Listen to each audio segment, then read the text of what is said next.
बिस्मिल्लाहिर्रहमानिर्रहीम।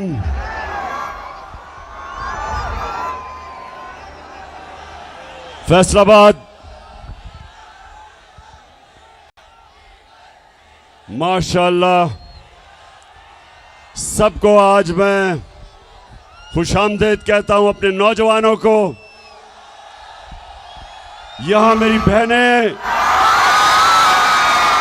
पहली दफा हमारे जलसों में, किसी भी जलसों में पहली दफा इस तादाद में पाकिस्तान की ख्वातीन भी शामिल हैं हमारी तहरीक में।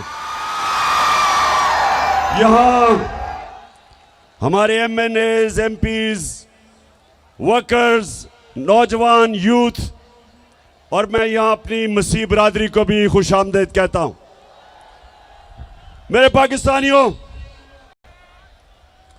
मैं जब 2018 में इलेक्शन कैंपेन में जब मैं यहां आया फैसलाबाद, तो यहां बेरोजगारी थी, यहां टेक्सटाइल इंडस्ट्री बंद हो रही थी,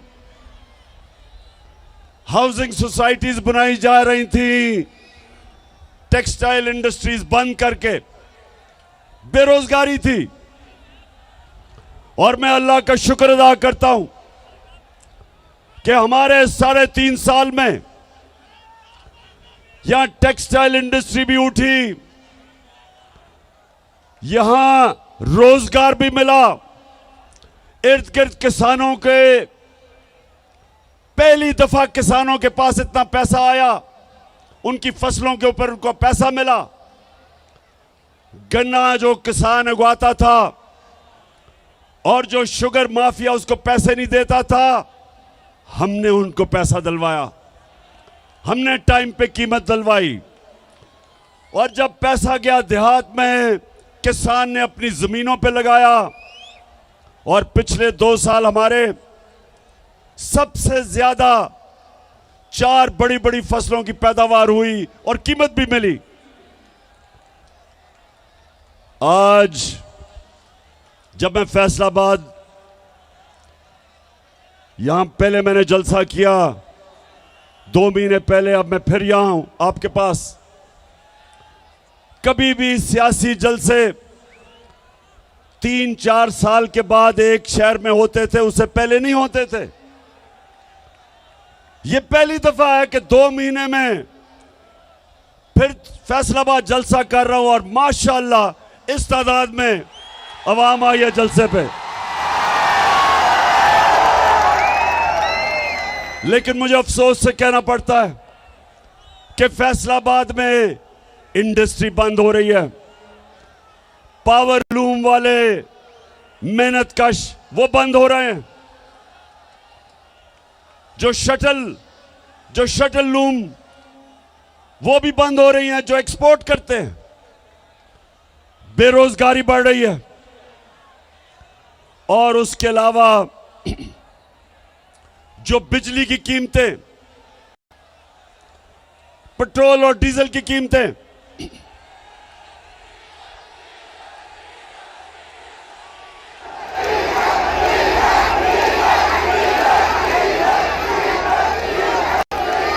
चार महीने के अंदर ये जो इंपोर्टेड हुकूमत,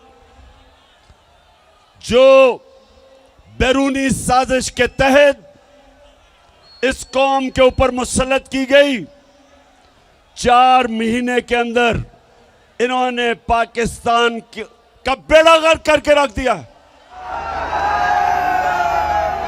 चाहे सनत देखो, चाहे किसानों से पूछो, चाहे अवाम से पूछो, चाहे मजदूरों से पूछो, सारों के हालात बुरे हैं।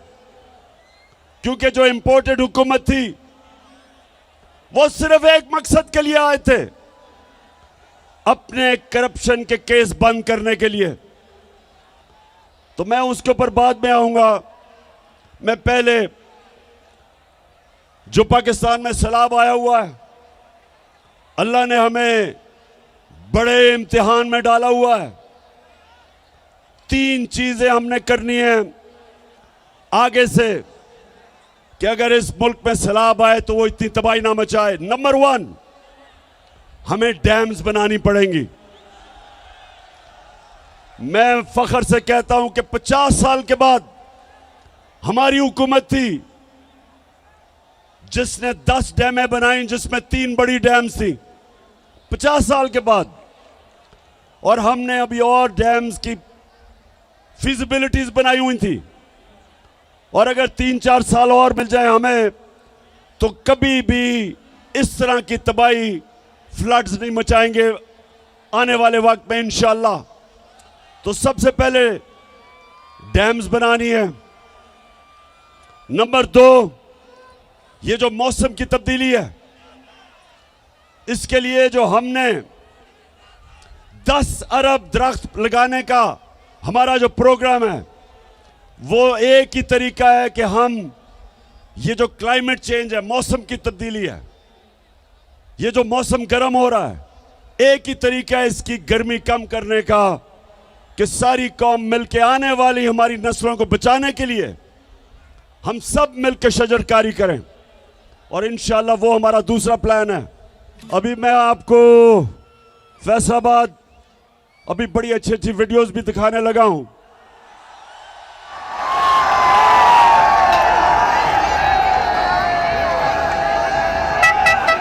लेकिन उससे पहले मौसम का मैं सिर्फ आपको बता दूं कि हमने मौसम की तब्दीली को भी रोकने के लिए इस कौम ने मिलकर शजरकारी करनी है, हमने डैम्स बनानी है। और तीसरी चीज, जब पानी आता है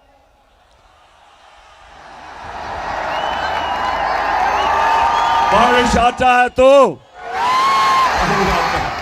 तो जब पानी आता है तो उसको निकालने के लिए ड्रेनेज सिस्टम चाहिए ताकि वो तबाही ना मचाए। अगर पानी के रास्ते में अगर आप पानी को निकलने नहीं देंगे तो वह फिर तबाही मचाएगा। तो इसलिए ये भी अभी हमने ड्रेनेज सिस्टम ठीक करना है। जिस तरह दराए सिंध के साथ राइट बैंक और लेफ्ट बैंक कैनाल है जो बंद हैं, जिनको कब्जे हो गए हैं। कई कराची की तबाही है क्योंकि नालों के ऊपर लोगों ने कब्जे कर लिए हैं। तो इंशाल्लाह ये तीसरी चीज। और चौथी, इंशाल्लाह अगले इतवार को मैं फिर से टेलीथॉन करूंगा और खास तौर पे बैरून मुल्क पाकिस्तानियों से इंशाल्लाह अरबों रुपया आपको इकट्ठा करूंगा सैलाब के मुतासरीन के लिए। अच्छा, फैसलाबाद थोड़ी सी जरा संजीदा बातें देखें। फैसलाबाद वो शहर है, इंडस्ट्रियल सिटी है, पाकिस्तान का मैनचेस्टर है। अगर यहां हम अपनी सनत और सनतकारों की मदद करेंगे, वो सनतकारी करेंगे और सरमायाकारी करेंगे, फैक्ट्रियां बनाएंगे, नौकरियां मिलेंगी, मुल्क में दौलत में इजाफा होगा। और अब मुल्क जब एक्सपोर्ट करता है तो मुल्क के अंदर डॉलर आते हैं। तो नौजवानों, मैं चाहता हूं कि मैं आपकी तरबियत भी करूं और आपको तालीम भी दूं कि हमने अपने मुल्क को कैसे उठाना है, कैसे एक अजीम मुल्क बनाना है। तो कोई भी मुल्क जब तक, जिसको अंग्रेजी में वेल्थ क्रिएशन, जब तक वो मुल्क में अपनी दौलत के अंदर इजाफा नहीं करता,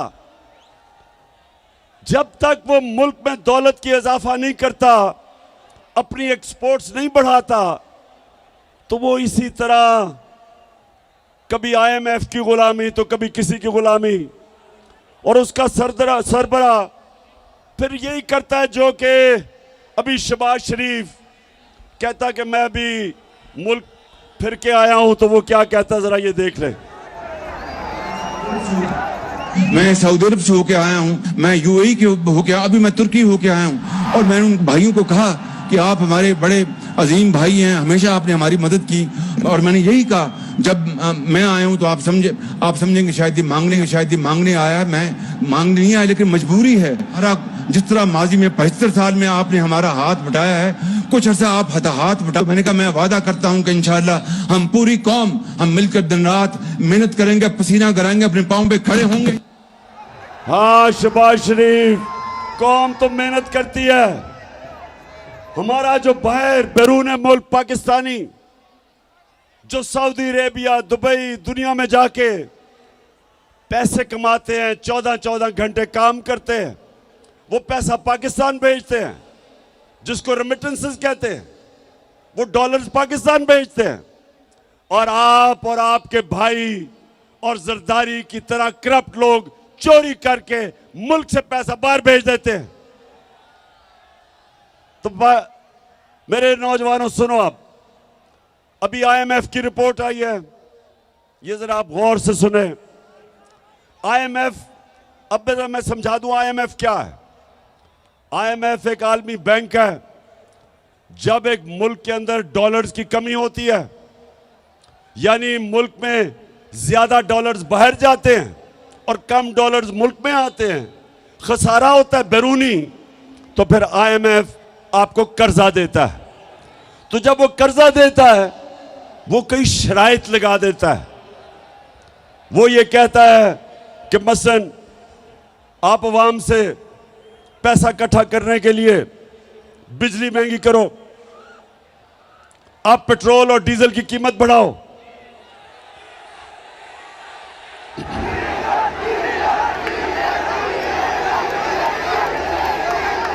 वो जोर लगाता है। वो कहता है कि जब तक खसारा खत्म नहीं होता तो तुम कीमतें बढ़ाओ। हम जब हमारी हुकूमत थी, हम क्या कर रहे थे? हम कहते थे IMF को कि देखो, हम अपनी दौलत में इजाफा करेंगे, हम अपनी इंडस्ट्री को इंसेंटिव देंगे कि ताकि इंडस्ट्री ज्यादा पैदावार पड़े, ज्यादा इंडस्ट्रीज लगे। हम अपने किसान को उसकी मदद करेंगे ताकि वो ज्यादा पैदावार, उसकी फसलें ज्यादा पैदावार करे। और जब ज्यादा पैदावार होगी, हमारी दौलत में इजाफा होगा, हम आपके कर्जे भी वापस कर देंगे और हम अपनी अवाम के ऊपर बोझ कम करेंगे। क्योंकि जब हमारा टैक्स बढ़ जाएगा, उस टैक्स से हम अवाम को सस्ती बिजली भी देंगे, सस्ता डीजल और पेट्रोल भी देंगे। तो हमने फैसलाबाद, गौर से सुनो, हमने पाकिस्तान की तारीख में सबसे ज्यादा टैक्स का पैसा इकट्ठा किया, क्योंकि हमने दौलत में इजाफा किया, हमें टैक्स ज्यादा मिला, हमने करप्शन कम की और तारीखी टैक्स इकट्ठा किया, जिसकी वजह से जब 4 महीने पहले पेट्रोल एक लीटर 150 रुपए का था, सिर्फ 4 महीने पहले आलमी मंडी में तेल तब $103 का था।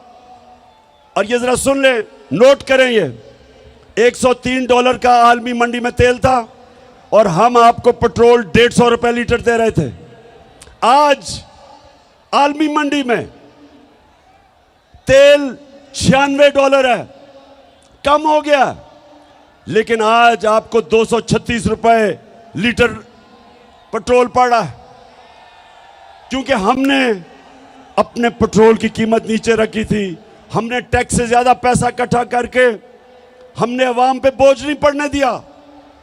हमने बिजली की कीमत, हमारे दौर में 18 रुपए लीटर, 18 रुपए यूनिट थी, आज 36 रुपए यूनिट है, दुगनी, और टैक्स लगा के तो 50 रुपए यूनिट बन जाती है। हमने लोगों के ऊपर बोझ नहीं पड़ने दिया, हमने अवाम के ऊपर बोझ नहीं पड़ने दिया। 4 महीने के अंदर, और तो छोड़ें डीजल किधर गया, पेट्रोल किधर गया, बिजली किधर गई। आज आटा कराची के अंदर जो हमारे दौर में 20 केजी आटा 850 रुपए पे बिक रहा था, कराची में आज 2000 रुपए पे नहीं मिल रहा। तो ये कौन सी क़यामत आ गई कि 4 महीनों के अंदर महंगाई आसमान पे और माइशत जमीन पे। ये इन्होंने किया है। इस इंपोर्टेड हुकूमत ने। और आईएमएफ क्या कह रहा है? आईएमएफ कह रहा है आगे भी हालात बुरे हैं। आईएमएफ ये कह रहा है कि आने वाले दिनों में अभी बिजली और महंगी होगी, करनी पड़ेगी पाकिस्तान को बिजली और महंगी। वो ये कह रहे हैं कि ये हुकूमत कमजोर तरीन हुकूमत है, यहां पॉलिटिकल स्टेबिलिटी नहीं, यहां सियासी इस्तेकाम नहीं। इसका मतलब कि सरमायाकारी नहीं होगी, इसका मतलब दौलत में इजाफा नहीं होगा, इसका मतलब हमारी मैशत सुकड़ती जाएगी, इसका मतलब बेरोजगारी बढ़ेगी, इसका मतलब फैक्ट्रियां बंद होगी, इसका मतलब कीमतें ऊपर जाएंगी, कीमतें ऊपर जाएंगी और बेरोजगारी बढ़ेगी। ये आईएमएफ ने रिपोर्ट दी है। तो मैं आज सवाल पूछता हूं कि सब जिन्होंने साजिश करके इन चोरों को हमारे ऊपर मुसल्लत किया था, आज कौम को जवाब दें कि तुमने किया क्या? गद्दारी की है कौम से।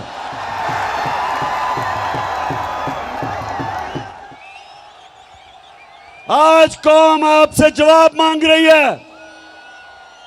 सब जो मुलव्विस थे इसमें, इन चोरों को हमारे ऊपर मुसल्लत किया और उन चोरों ने सिर्फ एक काम किया, आते साथ ही 1100 अरब रुपए की अपनी चोरी आते साथ ही इन्होंने माफ करवाई। आते साथ ही असेंबली में इन्होंने बिल पास किया और बिल पास करके 1100 अरब रुपया जो इन्होंने अवाम से चोरी किया था वो इन्होंने माफ करवाया। नौजवानों, फिर से मैं आपको बता दूं, करप्शन और चोरी में क्या फर्क है? करप्शन और चोरी में क्या फर्क है नौजवानों? टेस्ट कर रहा हूं मैं तुम्हारे में कितना शऊर है। बताओ। चोरी होती है जो आपकी जेब से मोबाइल फोन चोरी कर ले।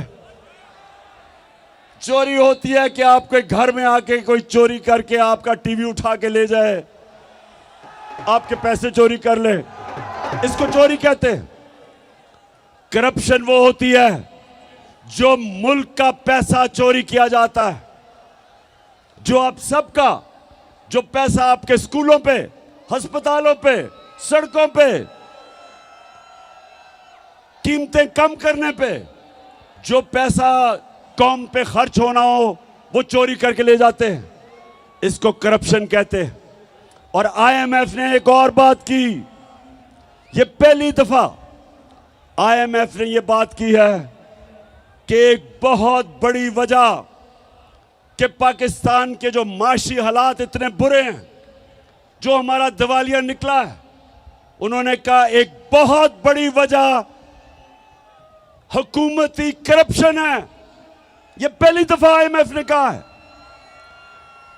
तो अब मैं जरा आपको बताऊंगा फैसलाबाद करप्शन होती क्या है। नौजवानों, जरा अब आप तैयार हो, आपको मैं वीडियो दिखाने लगा हूं। करप्शन होती क्या है?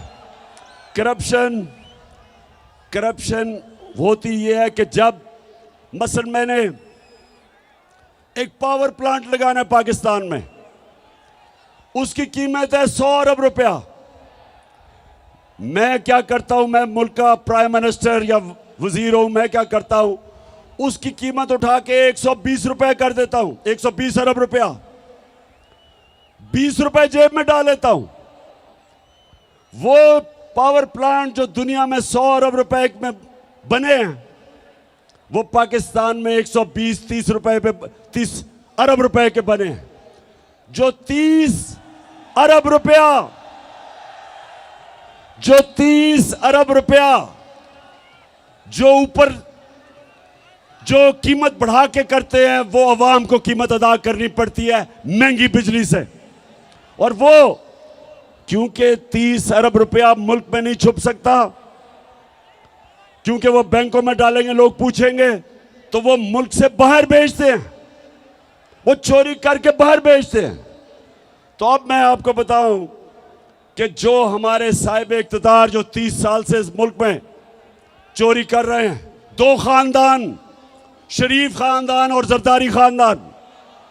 मैं जरा अब आपको खुद देखेंगे कि ये चोरी करते कैसे हैं और पकड़ी कैसे जाती है। जी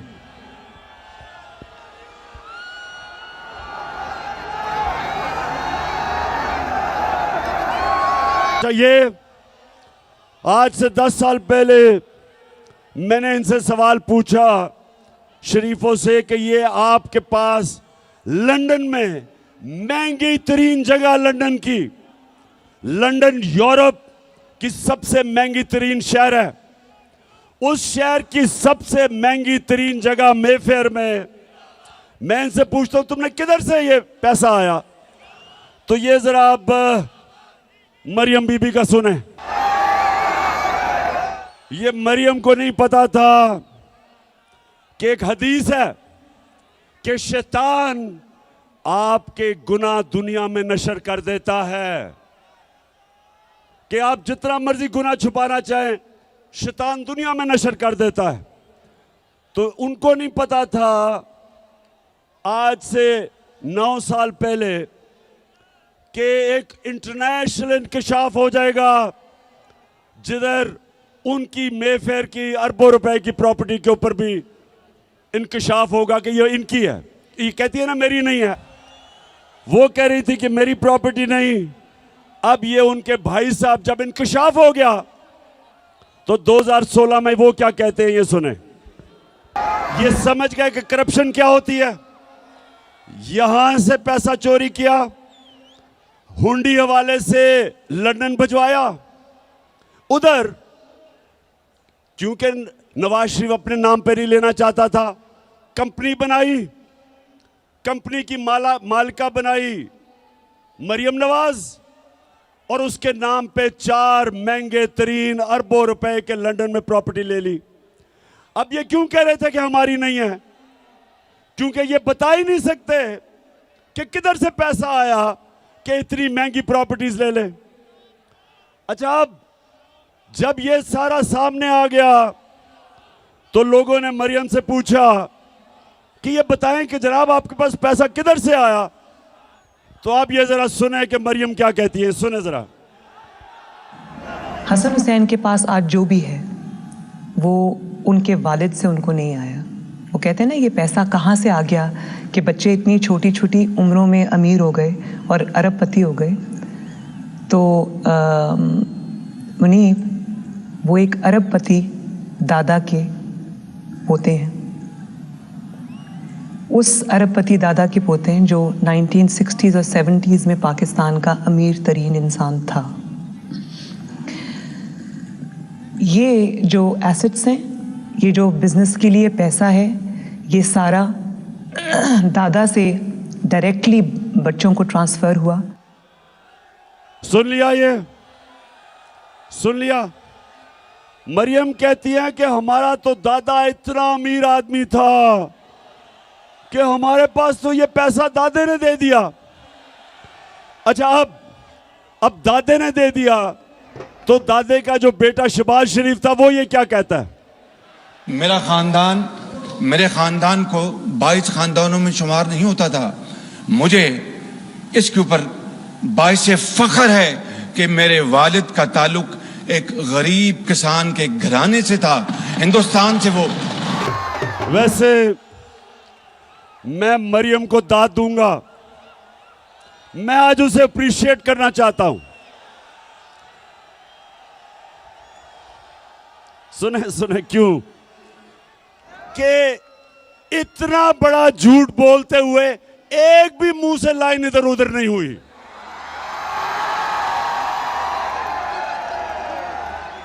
यानी झूठों का बादशाह बना, इतने सीधे मुंह से मेरा तो दादा बड़ा अमीर आदमी था। वो या तो दादा कोई और था या शहबाज शरीफ। वो शहबाज शरीफ कहता है मेरा बाप गरीब आदमी था, वो कहती है मेरा दादा अरबपति था। अब ये मैं आपको क्यों दिखा रहा हूं? ये इसलिए दिखा रहा हूं मेरी कौम आप समझ जाओ कि 30 साल से आपके मुल्क को लूटा जा रहा है। फ्रॉडिया। अच्छा, अब दूसरी तरफ आ जाओ। आसिफ जरदारी। अब आसिफ जरदारी, मुल्क की सबसे बड़ी बीमारी हम सब जानते हैं। अब ये सुने, इसने 60 मिलियन डॉलर जो होता है 13 अरब रुपया, 13 अरब रुपया इसने स्विट्जरलैंड में रखा हुआ था।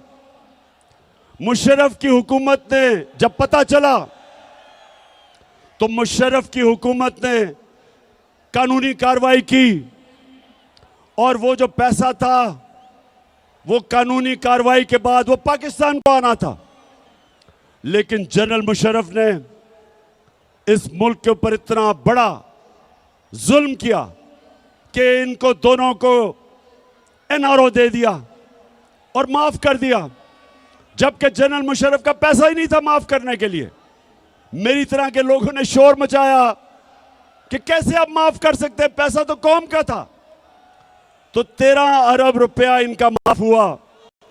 अब ये जरदारी डर गया, इसने एम्बेसडर को भिजवाया, बर्तानिया से एम्बेसडर को स्विट्जरलैंड भिजवाया, ये तब प्रेसिडेंट था, और इसने वो सारे सबूत खत्म किए। जरा ये देखें, ये स्विट्जरलैंड में ये इंतहाई खुफिया और पुरस्कार ड्रामा जनेवा में उस वक्त मंजर-ए-आम पर आया जब पीर को सुबह 9 बजे वाजिद शमसुल हसन और नैब के सीनियर एहलकार दानिश्वर मलिक जनेवा में पाकिस्तानी हाई कमीशन की सिफारती कार में प्रोसिक्यूटर जनरल के दफ्तर पहुंचे। जराये के मुताबिक प्रोसिक्यूटर जनरल कई घंटों तक पाकिस्तानी हाई कमिश्नर और नैब के एहलकार को ये दस्तावेजात देने से मना करते रहे, क्योंकि इन दस्तावेजात को पाकिस्तानी सिफारत खाने की जानिब से कोई बाज़ाब्ता तौर पर वसूल नहीं कर रहा था। एनआरओ के बाद ये केस बंद कर दिए गए थे, मगर अब एनआरओ के खात्मे के बाद इस बात के मजबूत शवाहिद थे कि स्विस केस दोबारा खुल सकते हैं और ये शवाहिद पाकिस्तान की आला शख्सियत के खिलाफ इस्तेमाल हो सकते हैं।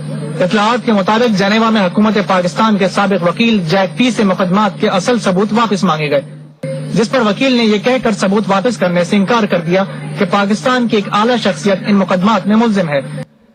तो ये जब ये एनआरओ मिला, बर्तानिया से जरदारी ने एम्बेसडर को भेजा, तब ये सदर था, वो जिनीवा गया, उसने सारे सबूत जो आप देख रहे थे, सारे सबूत उठा के और 13 अरब रुपया जो कौम का चोरी हुआ था वो सारे सबूत खत्म कर दिए।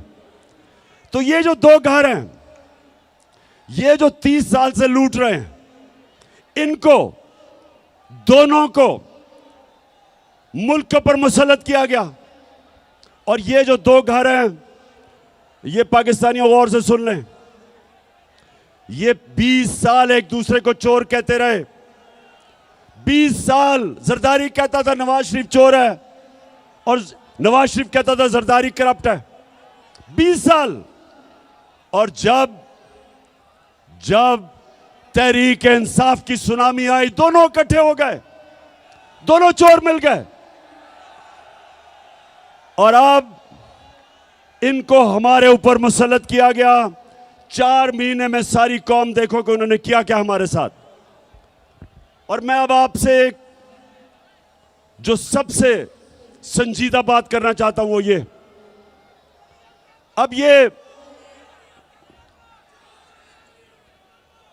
अब ये मुल्क को संभाल नहीं सक रहे, मुल्क के हालात बिगड़ते जा रहे हैं। IMF ने भी कह दिया है कि जब तक पाकिस्तान में सियासी इस्तेकाम नहीं होगा, मुल्क के हालात बिगड़ते जाएंगे, माशरत नीचे जाती रहेगी, बेरोजगारी बढ़ती जाएगी, महंगाई बढ़ती जाएगी, और पाकिस्तान में इंतशार का डर है, ये IMF कह रहा है। तो सवाल ये होता है कि ये दोनों क्यों इलेक्शंस करवाने से डरते हैं? क्योंकि सिर्फ इलेक्शन की वजह से मुल्क में इस्तेकाम आएगा सियासी। तो ये क्यों डरते हैं इलेक्शन से? ये डरते आपकी वजह से हैं। इनको पता है कि जब इलेक्शन हुआ इनका नाम और निशान मिट जाएगा।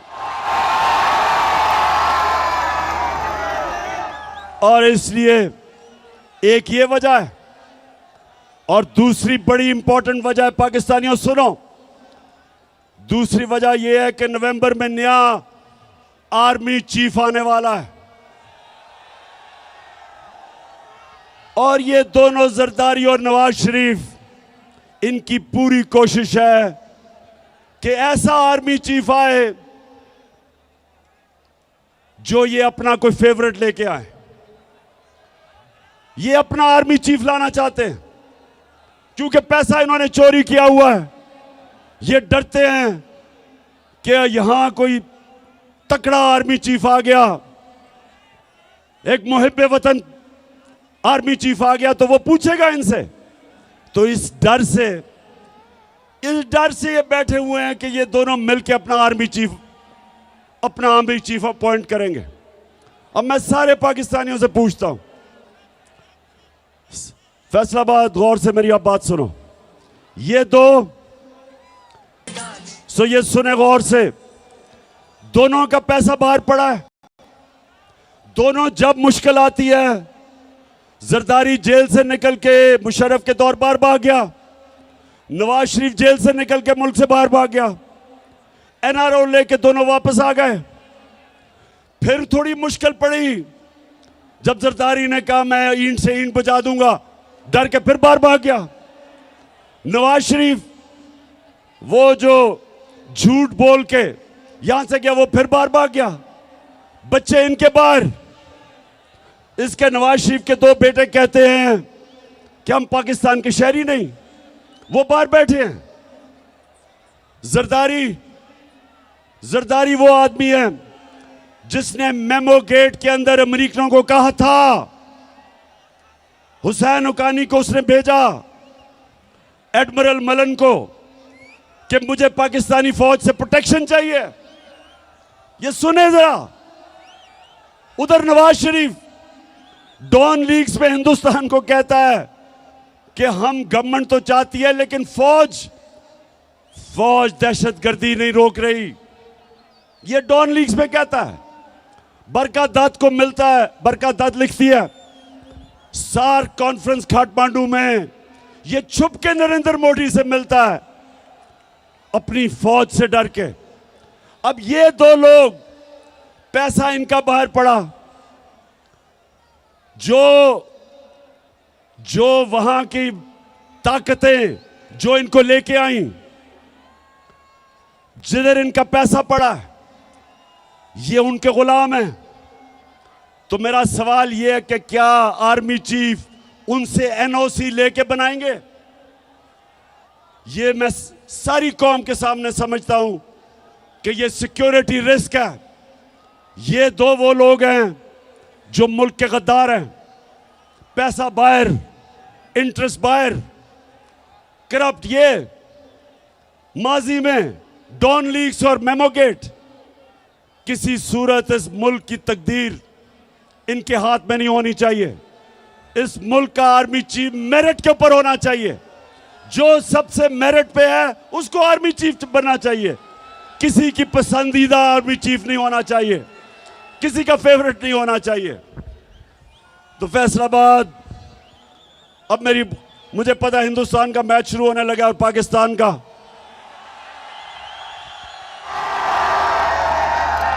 इसी स्टेडियम में हिंदुस्तान के खिलाफ अल्लाह ने मुझे बड़ी कामयाबी दी थी। आज भी हम सोचते हैं कि हमारी इंशाल्लाह टीम अच्छी करेगी। तो मैं फैसलाबाद आपसे आखिर में, देखें जिधर हमारा मुल्क खड़ा है, मैं नौजवानों को खास तौर पे आज कहना चाहता हूं, मेरे नौजवानों, आपने तैयार होना है मेरी कॉल के लिए। इस मुल्क की हकीकी आजादी के लिए आपने मेरे साथ खड़ा होना है। आप सब मुझे बताएं कि क्या जब मैं आपको कॉल दूंगा आप मेरे साथ निकलेंगे? माशाल्लाह और इंशाल्लाह। और मैं अपनी बहनों को भी खास तौर पे, क्योंकि हमारी ख्वातीन भी, घरों में इनकलाब आ रहा है, दो तरह के इनकलाब होते हैं फैसलाबाद। एक इनकलाब होता है खूनी इनकलाब, जब ऊपर वो कब्जा कर लेती है एक ऐसी एलीट, एक ऐसा साहिब इक्तदार जो मुल्क का खून चूसते हैं, तो या उनको एक खूनी इनकलाब जो आयतुल्लाह ख़ुमैनी लेके आया था ईरान में, या वो खूनी इनकलाब से जाते हैं और या सारी कौम मिलके इलेक्शन के जरिए इनको खत्म करती है। तो हमने इंशाअल्लाह, हमने जिसको सॉफ्ट रेवोल्यूशन कहते हैं, हमने सबने मिलके इस मुल्क में ये जो कब्जा ग्रुप है इसको हटाना है। और आप सब ने मेरे साथ मिलना है। मैं हूं आपका कप्तान, आप है मेरी टीम।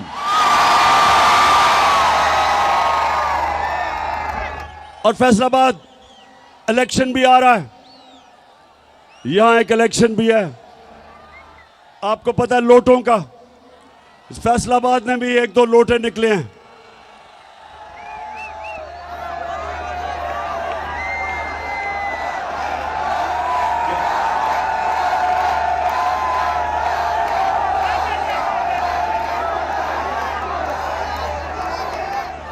तो एक तो आप सब ने मेरे से वादा करना है हाथ खड़ा करके, अभी वादा क्या करना है कि कभी फैसलाबाद में लोटों को जीतने नहीं देना। और इंशाल्लाह जो मेरा इलेक्शन है यानी 108 जो मैं लड़ रहा हूं यहां से, आपने सब ने मेरी टीम बन के पूरी कोशिश करनी है। इंशाल्लाह हम ये इलेक्शन भी जीतेंगे, हम बड़ा इलेक्शन भी जीतेंगे, और इंशाल्लाह इस मुल्क में, इस मुल्क को हकीकी तौर पे आजाद करके एक अजीम कौम बनाएंगे। इंशाल्लाह वो कौम जिसका नारा था कि पाकिस्तान का मतलब क्या और मेरा तेरा रिश्ता क्या। और जब हमारा ईस्ट पाकिस्तान से रिश्ता टूटा, क्योंकि हम ला इलाहा इल्लल्लाह से पीछे हट गए, क्योंकि हमने ईस्ट पाकिस्तान के लोगों से इंसाफ नहीं किया। जब आप इंसाफ नहीं करते इंतशार होता है, और अल्लाह का हुक्म है, अल्लाह का तो हुक्म है कि मेरी जमीन पे इंसाफ कायम करो। तो फैसलाबाद हमारा रिश्ता सारे पाकिस्तानियों का ला इलाहा इल्लल्लाह है, और हमारा अल्लाह से वादा है ला इलाहा इल्लल्लाह कि हम सिवाय अल्लाह किसी के सामने नहीं झुकते, ना अमेरिकनों के सामने झुकते हैं, ना पैसे के सामने झुकते हैं, ना खौफ के बुत के सामने झुकते हैं, ना लालच के सामने झुकते हैं। हम एक खुददार कौम है, हम एक गैरतमंद कौम है, और इंशाअल्लाह हम एक दिन आएगा कि सारी दुनिया में हमारे हरे पासपोर्ट की इज्जत होगी। पाकिस्तान जिंदाबाद।